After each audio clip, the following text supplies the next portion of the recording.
Hello my friends and welcome, my name is Dennis and this is the latest update from Ukraine. Let's go to the direction of the new counterattack by Ukrainian army, which is located in Donetsk region. Let's zoom to the place and I think you are familiar with that one. It is Liman city. You can see here we have the river of the Siversky Donets that goes all across the Donetsk and Lugansk Oblast, also in Kharkiv. And our forces were able to cross through it. First, we took Ozerna village over here, long time before even the counterattack started in Kharkiv region, and we took this part. After it, we gained some of the ground from this direction, from Ruzzia, and later we got access to the place from Yarwa. So basically, we are pushing this very important city from 3 directions. By the way, my friends, we have a sponsor for today's video. The sponsor of today's video is Atlas VPN. As you know, I'm the airline pilot and I used to fly a lot. Then you travel that much, sometimes you lose connections with your favorite websites, internet platforms, or even streaming services. Each country has its own policy and sometimes it may ban your favorite services. That is why Atlas VPN helps me a lot. Then I turn it on, I change my virtual location and I can open any kind of websites and get the access to my favorite series. For example, now I watch Friends series, they have fantastic dialogues, perfect for me to study English. And you know, after my aviation YouTube channel was hacked, I really started to value security. That is why Atlas VPN is the best out there, because it uses the military standard encryption protocols. It is must-have in our modern society. Then you use the public Wi-Fi services, and not only. Atlas VPN has the device security monitoring feature and it will warn you if someone will try to break through your device. Also, it's the fastest VPN that I have ever used. Then I watch my favorite series on Netflix. There are no buffering, no lags, no gags, no bags. Absolutely great product. And recently I found out that more than 6 million people, including me, are using Atlas VPN. Right now Atlas VPN is running a huge discount. It means that you can get a 3 years offer for just $1.99 per month with a 30-day money-back guarantee. This offer is time limited, so check out description and join our awesome Atlas VPN club. Atlas VPN helps a lot to support my channel, and also I support Ukrainian people with their help. So Atlas VPN, thank you so much for sponsoring this video. And for Russia, it's just a matter of time that they will declare their goodwill gesture and leave Liman city. Why do I think like that? Because only the secondary roads are left to supply Liman. Before, they used this railroad to supply Liman with their forces, and actually they were gathering lots of the forces near to Ruzzia because they wanted to go to Slaviansk. But now situation changed completely. You see, 180 degrees, so goodwill gesture will be declared, and I also expect that they will leave not just Liman but all of those villages near to it. But so far today it's still controlled by Russian forces, and the Ukrainian army is doing the best it can to get control over this very important city. If we take Liman, my friends, there will be no future for Russia in the Donetsk region. The main Russian goal was to take control over Slaviansk and Kramatorsk, and they were pushing from Izum direction before, as well as their plan to push from Liman. Now with the Ukrainian counterattack, they moved away, so there is no prospect for them to attack Slaviansk and Kramatorsk.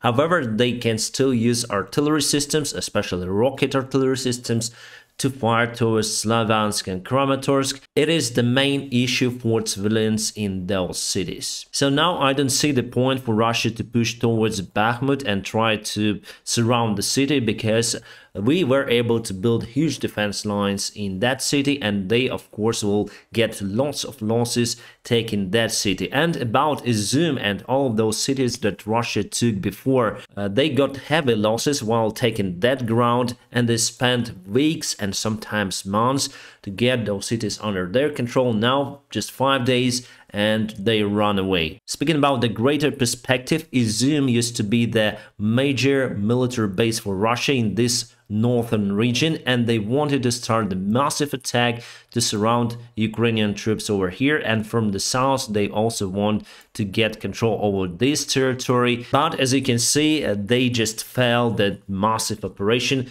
For that one, I think they need around 1 million soldiers to surround the Ukrainian army. However, still today they got some of the success near to Donetsk. Let me zoom in. So they got some of the part of this village, Krasnohorivka. So let's go to the time lapse, and it was yesterday, it is today. So still they have political goal to take Donetsk region under their control with the resources they have, and mostly, as I say to you, private military campaign is fighting on that part of the front line. And yes, you may say that Russia got some of the ground. How many kilometers? 1 kilometer today was taken of the Ukrainian land, and we here took around 6,000 square kilometers back from Russia. So all of that territory that they took is just temporary, my friends. We're gonna return everything. As for the Kherson region, we got some of the success here, so we push to Szczęsliwe and more to the south, getting this road under our control.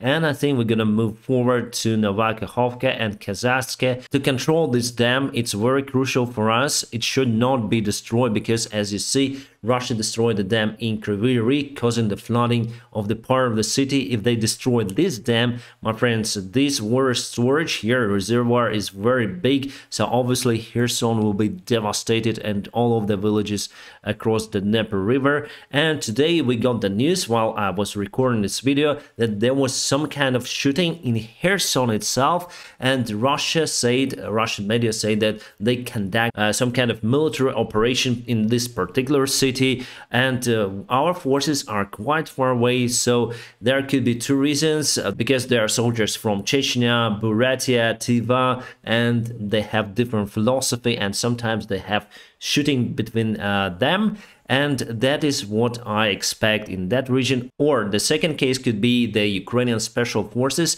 that landed exactly in the center of Kherson city, causing the panic for Russian army. But I don't think it could be like that, because still we are far away from the front lines, and it's quite risky to send the small groups of our soldiers far away from the front lines. And today, let me show you the timeline for controlling the situation here. So it was 3 days ago, and it is today. So little by little we are pushing, and today we also the fighting started for Pravdina village, as you can see. And now let's go to some of the news and events. So this is Kherson. Just this evening you can see Russian armored vehicle that is firing from the 30 caliber gun, and it's quite intense in there. I think it's the same car with the Ukrainian flag. They have V also on their vehicle, and they are firing somewhere, I don't know where, probably just a Russian exercise for propaganda TV. And that is how Ukrainian warriors see this war. Oh my god, it's so stressing. And finally they landed on the ground, taking village, and everything will be Ukraine, this guy said. Yeah, very tough job. Those are the massive graves that were found near to Izum. So Russia buried just bodies of people, and this is the satellite image. One of the leaders of Russian propaganda media, Dmitro Kiselov, lost his 2 cars in Crimea. So before he said that Russia should destroy United States of America, and it's only country that can turn United States to nuclear ash. So it's not nuclear ash, but still cars turn to something similar. Spain sent more military help to Ukraine. They sent 5 of the airplanes with artillery shells for the barrel type of artillery, and I think they used the Airbus A400 military airplane to deliver those goods. My friends, this is the situation on the front lines today, and that is what Russia showed at the beginning of this war. So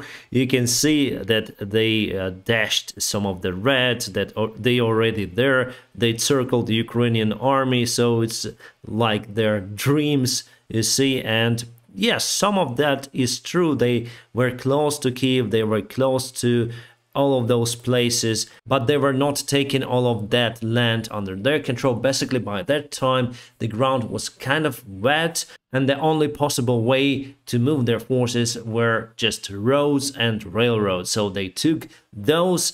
So the modern map shows how it was really looking. So around the city, they got some perimeter under their control, but basically they were controlling just roads mainly. Russia continued to use, or it's better to say test, their hypersonic rocket Kinjal that are mounted on MiG-31. You can see this very fast airplane. It has the speed of 3,400 kilometers an hour, very close to the Blackbird speed, and it may carry that very fast rocket.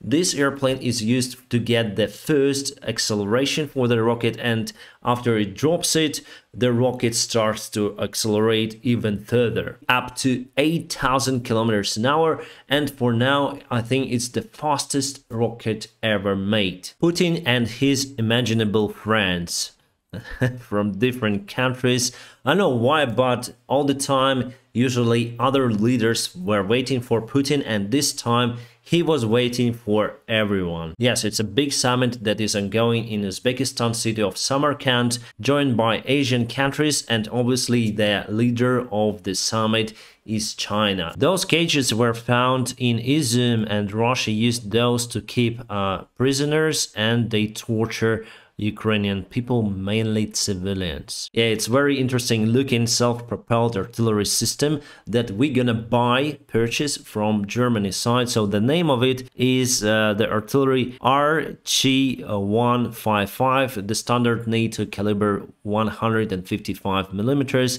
and it seems like German designers were inspired by Lamborghini or Ferrari. If you just separate this part, put normal wheels, you may get Ferrari or something. We're gonna take 18 of those systems, and I hope that they're gonna be delivered very soon. Those are our soldiers that were wounded during the war in Ukraine, and they've been delivered to Germany hospitals on the airplane. So this airplane compartment was redesigned to carry our soldiers. You can see they even have the flight attendants in German uniform. So obviously we have a good care from the Germany side. So the part of the fuselage is just vast open.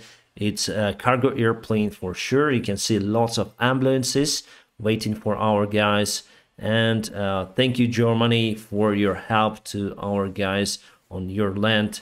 And I don't know what's the airplane type of that. Probably it's Airbus A310. And this is the image that was taken in Kharkiv region. You can see, I think it's the T-62 tank. Yeah, it's kind of old tank that was used by Russians. Those BTRs, armored vehicles, tracks, basically demolished. And what Russia said, that they retreated their forces from Ukraine because it was regrouping towards Donetsk area. And more awesome news from Spain, our soldiers would go there for training on NATO type of tanks. So far we have just anti-aircraft tanks delivered to Ukraine by Germany, and we expect to have more tanks, maybe from Germany, maybe not, we're gonna see that. But anyways, our first group of soldiers will go to Spain next week for the training, so we do expect some tanks to be delivered to Ukrainian army. Awesome. My friends, I'm gonna keep you updated on situation here in Ukraine, and please don't forget to check out the link in the video description below where you can find our awesome sponsor Atlas VPN. I highly recommend that service. It is the best one on the market. My friends, I wish you a peaceful sky wherever you are. Have a great time.